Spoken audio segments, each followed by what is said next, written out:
একসময় গ্রামে বাস করত এক নেককার বান্দা। সে দেখতে ছিল খুবই সাধারণ, কিন্তু তার মন ছিল ঈশ্বরে ভরপুর। সে প্রতিদিন নিয়মিত নামাজ আদায় করত, রোজা রাখত এবং যত সম্ভব সাদাকা করত। গ্রামের সবাই তাকে খুব ভালোবাসত এবং সম্মান করত। একদিন সেই নেককার বান্দা একাকী গভীর জঙ্গলের মধ্য দিয়ে হেঁটে যাচ্ছিল। হঠাৎ সে দেখতে পেল একটি কূপের মধ্যে পড়ে গিয়েছে একটি অসহায় প্রাণী। প্রাণীটি বাঁচার জন্য মরিয়া হয়ে চেষ্টা করছিল। নেককার বান্দার দয়া করল, সে নিজের জীবনের ঝুঁকি নিয়ে কূপের মধ্যে নেমে প্রাণীটিকে উদ্ধার করল। প্রাণীটি ছিল একটি শেয়াল।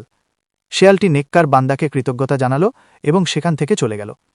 কিছুদিন পর সেই নেককার বান্দা আবারও ওই জঙ্গল দিয়ে যাচ্ছিল। হঠাৎ সে দেখতে পেল একদল ডাকাত তাকে ঘিরে ফেলেছে এবং তার সবকিছু লুটে নিতে চাইছে। নেককার বান্দা অসহায় হয়ে পড়ল। এমন সময় সেই শেয়ালটি সেখানে হাজির হল এবং ডাকাতদের তাড়িয়ে দিল। নেককার বান্দা প্রাণে বেঁচে গেল এবং শেয়ালটির প্রতি কৃতজ্ঞতা জানাল। এই গল্পটির শিক্ষা হল, আমরা যখন অন্যের বিপদে সাহায্য করি, তখন প্রকৃতিও আমাদের যে কোনো বিপদে সাহায্য করে।